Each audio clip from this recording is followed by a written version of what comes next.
kwa ajili yetu, kwa ajili ya kutufufua, kututoa katika uharibifu. Neema yako ikatoshe unapotusikizisha, ili tuweze kuwa watendaji wa neno lako. Twajiweka wako sasa mikononi mwako, kukusikia wewe na kupokea na kuhifadhi na kutendea kazi katika maisha yetu yakawe halisi. Nami Baba najiweka wakfu mikononi mwako, ukitumie kwa utukufu wako, ukitumie kinywa changu kuyasema yale ambayo umekusudia. Neema yako ikatoshe na utukufu wako uwe pamoja nasi sasa na hata milele. Kwa jina lako Kristo Yesu nimeomba na kushukuru, na wote tuseme amen. Amen. Shangilie Bwana kwa makofi. Kaa katika kiti chako cha neema uliopewa na Mungu siku ya leo kukikalia. Maana kuna watu wanakuaga na viti maalum kwenye makanisa, lakini kuna wengine leo hawajavikalia. Jana nikasikia taarifa, niliona taarifa habari iliniumiza sana na ikaniogopesha sana. Nimesema hii wengine wana viti maalum lakini hawajavikalia, ndio ikaenda hapo. Nilichokiona ni hiki. Mtumishi wa Mungu ambaye alikuwa ni mtumishi wa miaka mingi sana, ambaye alisimama kumtumikia Mungu kwa muda wa miaka mingi tangu ujana wake mpaka anakuja anaoa, na sasa ni mzee. Nikisema mzee ni mzee, sisi tuko kwenye umri wa kati, lakini yeye ni mzee, kwamba alikuwa anafikia mahali pa kuanza, ameshazaa watoto wa kiroho, kwamba kazi inaweza ikatembea. Lakini juzi amehukumiwa kufunga maisha jela. Ana kiti chake alikuwa anakalia alipokuwa kanisani kama kiongozi, lakini leo tunazungumza ni Jumapili, hicho kiti hakina mtu. Kuna mtu anaelewa mimi nasema nini hapa? Hicho kiti hakina mtu, kwa sababu yeye ambaye alikuwa anakaa kwenye kiti hicho yuko jela hivi tunavyozungumza, na sio historia, ni uhalisia. Kwa nini amefungwa? Kwa sababu alishindwa kusimama katika nafasi yake vizuri. Nakumbuka wale wa darasani ndio watakumbuka, kama wanawekaga kumbukumbu ya kichwa basi wakumbuka.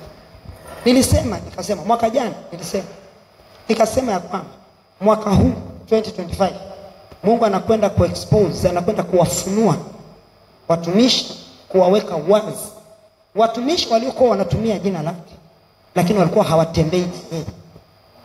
Nilisema anaenda kuwafunua na kuwaweka wazi. Mimi sikujua anaenda kuwaweka wazi kwa namna gani. Sasa matokeo yanapoanza kutokea, nasikia kama vile sasa huruma, nasikia maumivu, nasikia kuumia. Naanza kuhesabu miaka ya mtu aliyemtumikia Mungu, kama vile unavyoweza kuhesabu miaka ya Musa alivyomtumikia Mungu. Lakini kuna neno ambalo Mungu anasema hanaga upendeleo na mtu. Si kwa chochote ambacho nilichofanya upendeleo, isipokuwa humlipa mtu kulingana na matendo yake. Jinsi anavyofanya, jinsi alivyo ndani, ndivyo Mungu analipa. Na nikasema neno hata juzi darasani bado nimelisema, Mungu anahukumu moyo, hahukumu maneno. Mtumishi huyu alikuwa akisimama madhabahuni, kila mtu alimwamini. Mtumishi huyu, kuna watu katika nchi kadhaa walikuwa ni wafadhili, sio wa yeye kwenda kuwaomba pesa. Waliiona huduma yake tangu akiwa kijana, wakaamua kusimama na yeye. Kuna watu walikuwa wanatoa mamilioni ya madola kila mwezi. Wale wanaitwa sio matajiri, wanaitwa tycoons, ambazo mabilioni kwao ni kama vile sisi tunasema 10,000. Kwa hiyo kutoa mamilioni ya hela kufadhili huduma ilikuwa kama vile wewe unaweza ukachangia 10,000 tukisema tunahitaji mchango. Walimwamini, walimheshimu. Tena mbaya zaidi kwa umri wake ambaye alioko nao sasa hivi. Nikisema mzee, ni mzee. Ni mzee ambaye alikuwa anatazamia kwamba nikiondoka hapa duniani, ameshajiwekea garantia naingia mbinguni. Lakini Mungu amekuja kumprove wrong. Kina Paulo walifungwa kwa sababu ya Injili. Huyu amefungwa kwa sababu ya udhalimu, na mali yake yote imekamatwa na serikali. Imekamatwa ili ifanye nini? irudishwe. Wale ambao walisimama na yeye, kuna watu ambao walitoa pesa, walipata pensheni zao walivyo nini watu wafanya kazi walivyo retire, walivyo staff, wakachukua pesa zote walizopewa, walimwamini. Lakini walimwamini si kwa sababu walimwamini Mungu, walimwamini kwa sababu alikuwa na lugha ya ulaghai. Sasa ulaghai ukawafanya wakamwamini. Akatumia maneno ya kwamba usipofanya hivi sijui nini, usipofanya hivi sijui nini. Kwa hiyo lugha zile za vitisho ambaye kila siku nafundisha hapa nasema, wakapewa lugha za vitisho, wakaona. Wengine walipotoa fedha zao hivyo wakajua wamenunua mbingu. Kwa hiyo kuna watu walikuwa wanashuhudia, wanaelezea, yuko mama alikuwa anashuhudia, anaelezea mume wake amekufa akijua kwamba ameinunua mbingu, lakini unfortunately amekuja kugundua kwamba walikuwa wamekosea. Kwa hiyo hata ajue mume wake yuko wapi sasa, ambapo walikuwa na uhakika ameenda mbinguni. Na wengineo na wengineo na wengine siseme zaidi. Lakini nataka kusema nini? Una heri wewe ambaye leo umekalia kiti ambacho ulichokalia. Una heri. Huyo hajafa. Kwa hiyo niseme hili kwa sababu huyo sio kwamba hayuko duniani, yuko, anaishi, lakini haishi mahali alipokuwa anaishi tena. Hafanyi alichokuwa anafanya tena. Amefungwa mikono, amefungwa miguu. Miguu ilikuwa anakwenda kwamba ndo anaenda kazi tena, miguu haiendi tena. Mikono haiwezi kufanya tena kazi, sababu mikono ilibeba udhalimu. Miguu katembea kwa njia zisizofaa. Nisiseme sana huko, lakini hivi ninavyozungumza na wewe, ana siku ya 4 anatumikia kifungo cha jela ya maisha. Ulaghai aliyotumia kujifanikisha na kujinufaisha, amebaki bila kitu. Hata mavazi aliyokuwa ananunua hawezi kuyavaa mahali alipo. Ana mavazi maalum. Hiyo ni jela. Jela duniani. Lakini sisi tunaweza tukawekwa kwenye jela ya mbinguni ya ufalme ya rohoni. Mungu aliyekupa nafasi na neema ya kukaa kwenye kiti, basi kaa ulisikie neno la Mungu, yale ambayo Bwana amekusudia kusema nasi, kwa sababu ni neema ya pekee na ni ya ajabu. Na usikae ukafikiri ama ili sio langu, ili sio lile. Ili mradi neema hiyo umepewa, basi kaa usikilize. Amen. Tukae tusikilize Mungu anasema nini, maana analo jambo kwa ajili yetu. Kuna watu wako hapa kanisani lakini leo hawapo kanisani, lakini wewe uko kanisani. Kwa maana yake nini? Analokwenda kusema ni la kwako na la kwangu, kwa sababu mimi amenipa kuwepo, pa kuwepo. Amen. Basi tunamshukuru Mungu kwa neema yake isiyokuwa na kifani, neema ambayo imekuwa inatoka, na katika kutosha kwake. Sasa mewaneagupa nani? Kwa hiyo katika neema ambayo Bwana ametujalia, tunakwenda kujifunza tukusudia. Tunalo somo letu ambalo kwa neema yake sasa ikitosha, leo Bwana atatupa kuingia kwenye maombi tuweze kulikamilisha. Siku ya uovu imewadia. Siku ya uovu imewadia. Hiyo tulikuwa na mambo mengi katika somo hilo. Tulipita sehemu nyingi katika somo hilo, na hatimaye tukafika kipengele kikuu ambacho tulikuwa tunakiangalia, ni kwamba nifanye nini ili niweze kuyafanya mapenzi ya Mungu. Hicho ndio kipengele tumetembea nacho, tukiwa na yale mambo 4 ambayo la kwanza tuliona maji yanafika kwenye kiwiko, na ya pili maji yanafika kwenye magoti, na ya tatu maji yanafika kiunoni, na ya 4 maji yanafika kwenye mafuriko. Kwa hiyo tunaona kile ambacho ili niweze kuyafanya mapenzi ya Mungu. Kwa hiyo sasa natakiwa maji yaweze kunywa, yamefurika kwangu na yamejaa kwa wingi na yanakaa kwangu kwa wingi. Manake Roho Mtakatifu natakiwa awe sehemu ya maisha yangu, yani kwa kudumu. Sio ile tunasema leo na kesho, leo na kesho, Leo yupo, kesho hayupo. Leo hivi na kesho hivi, lakini awe wa kudumu. Sasa ili awe wa kudumu, ndio tuko kwenye kundi hili la 4 ambalo tunaona kwamba maji, mafuta, maji ya Roho Mtakatifu yaweze kujaa kwa wingi. Kwa maana yeye yule mtu anayepita na kupima kwa kipimo chake, atakapopita na kupima asinione mimi. Yaani unajua tunaposema kumwakisi Kristo Yesu ni kwamba mtu atakaponiona, ama Roho Mtakatifu anaponiona, ama Mungu mwenyewe anaponitazama amuone, asinione. Ndio hiki sasa tunachokisema kwamba tulisema Roho Mtakatifu tembea yako ina nini leo? Roho Mtakatifu anapotembea, Roho Mtakatifu anapotembea, Roho Mtakatifu anapotembea, anatembea kwa maana ya anatembea mahali ambapo amepapima, amechukua ile thermometer ya mbinguni akapima, haoni kitu, anabaki yeye tu. Kwa hiyo ni yeye ndio anabakia hapo, Helena haonekani. Kwa hiyo hii ndicho ambacho kinachotakiwa kuonekana. Kwa hiyo tuliona katika wiki ile nyingine, maana wiki iliyopita hatukujifunza, tuliwatazama wale wenye ukoma na tukaona ni namna gani ambavyo waliweza kwenda kwenye ile kambi ya Washami, na tukasema walikuwa ni watu wachache, walikuwa ni watu 4, lakini walikimbiza jeshi. Kwa nini walikimbiza jeshi? Kwa sababu walikuwa kukamilika katika uaminifu wao. Kile ambacho walikuwa wanakiamini.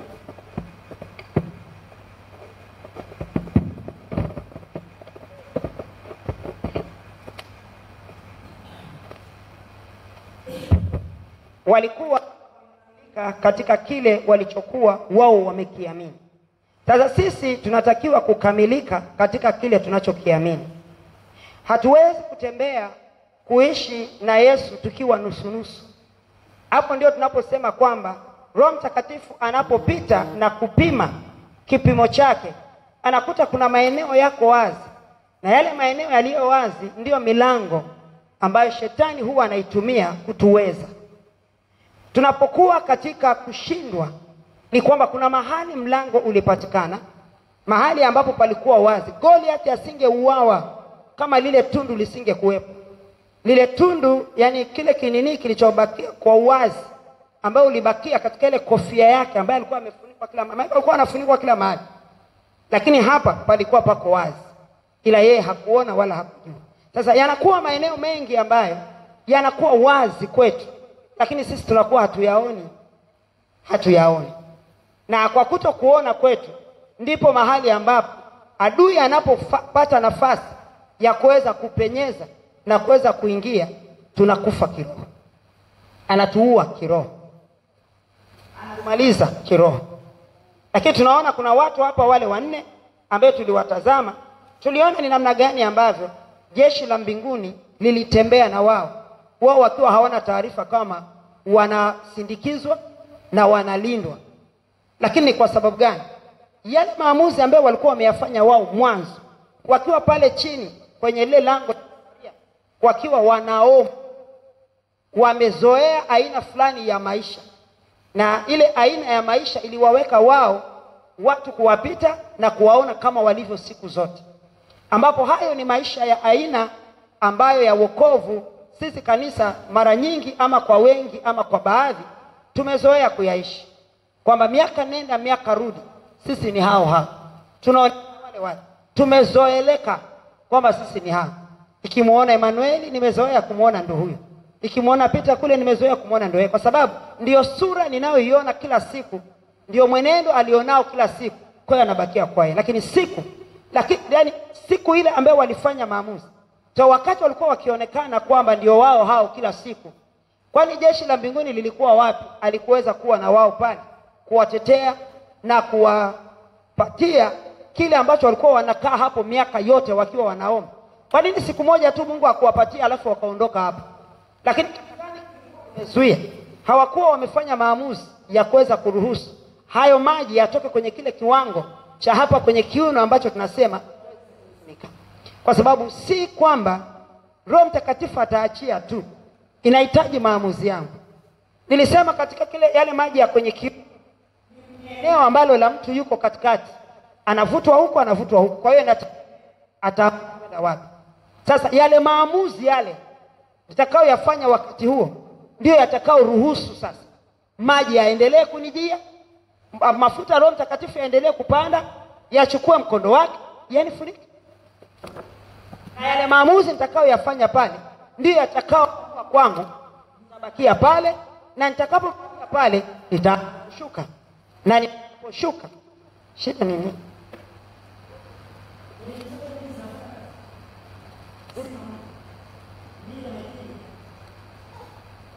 Zima hii hapa.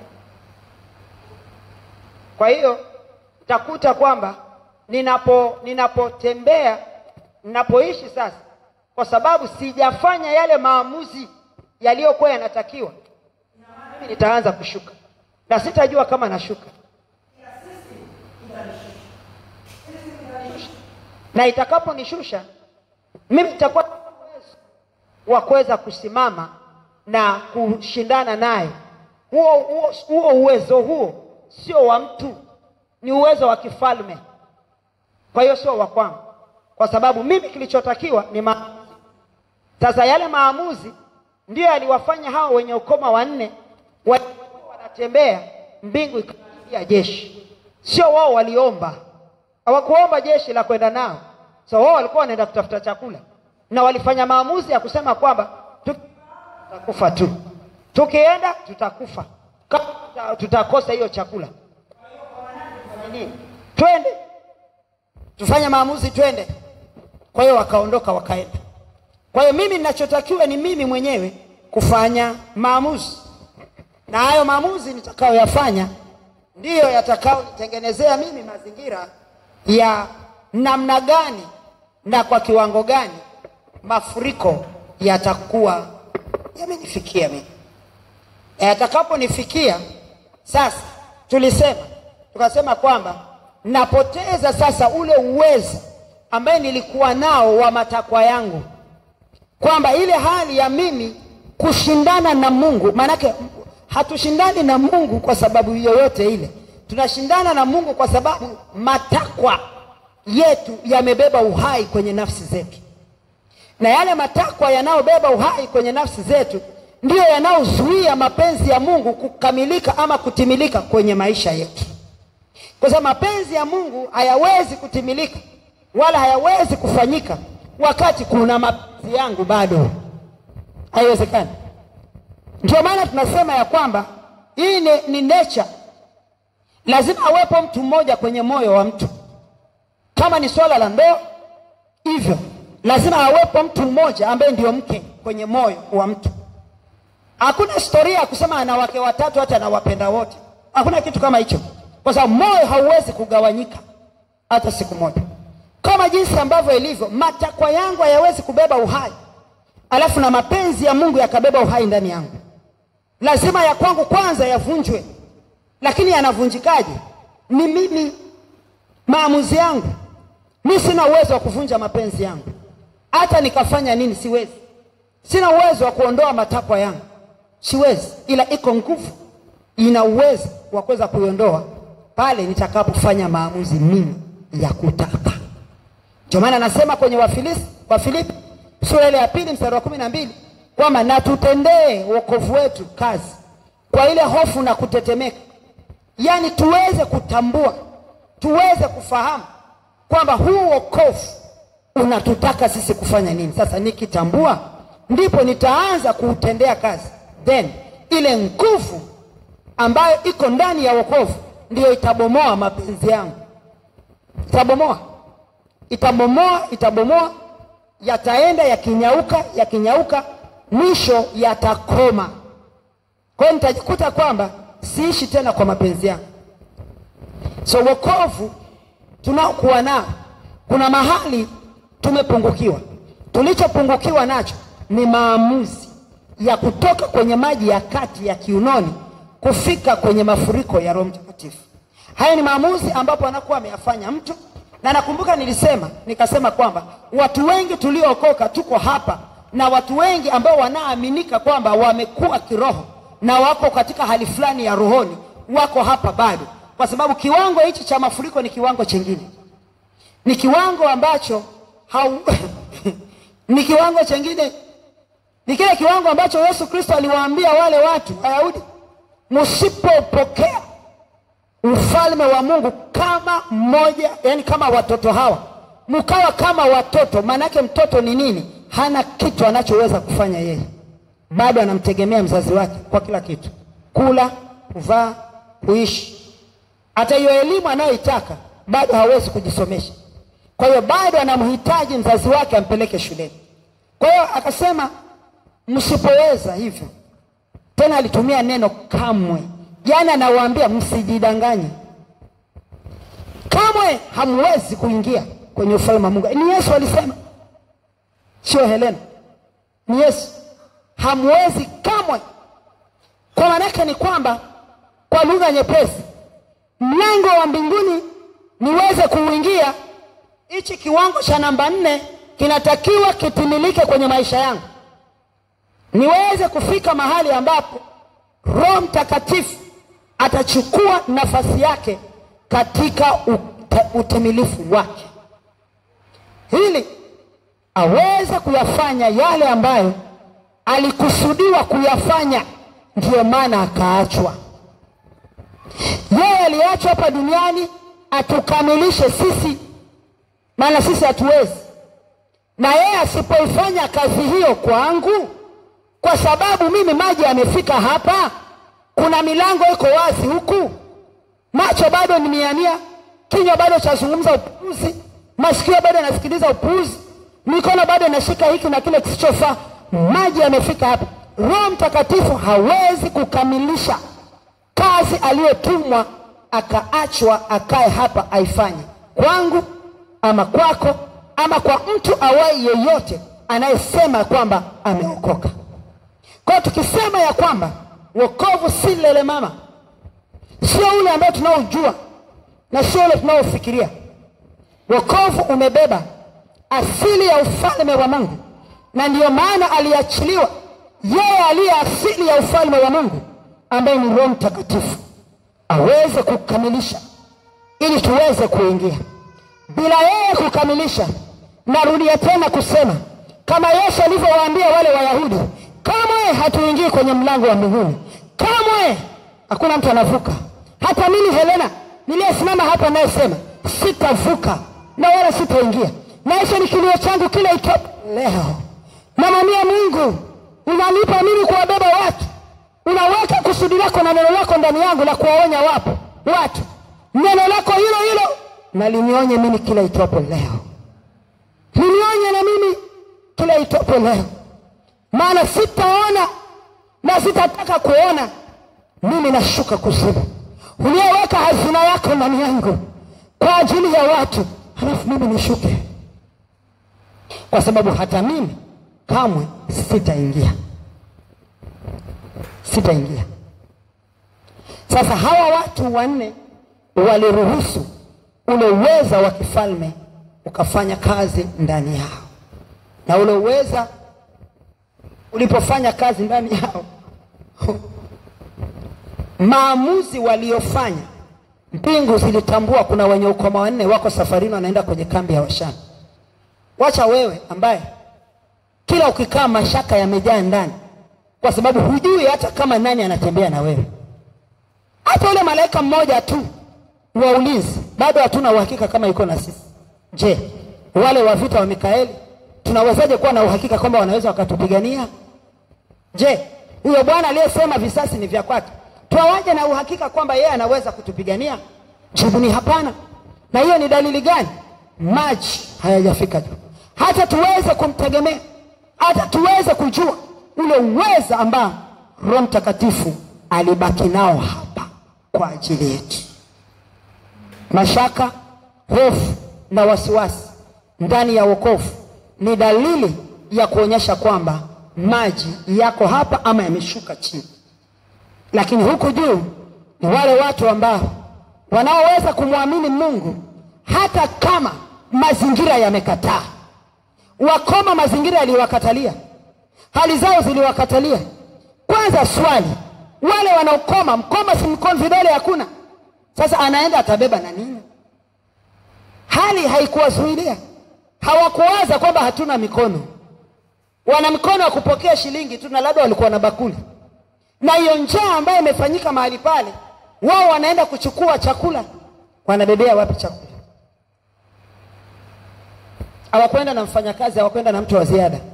Biblia inasema walienda wenyewe. Lakini walikuwa na jeshi la mbinguni likiambatana nao na ulinzi. Hata wale Washami wakaona kwamba wanakuja kuvamiwa. Na ni kweli walikuwa wanaenda kuvamiwa, kwa sababu kuna watu waliofanya maamuzi. Unafikiri ufalme wa shetani unawezaje ukatambua kwamba kuna watu wanakuja kunivamia, hata ndipo aweze kusimama kinyume na mimi, aelekeze mashambulizi yake kwangu? Lazima asikizishwe wale farasi wa mbinguni wanaoambatana na mimi na wewe.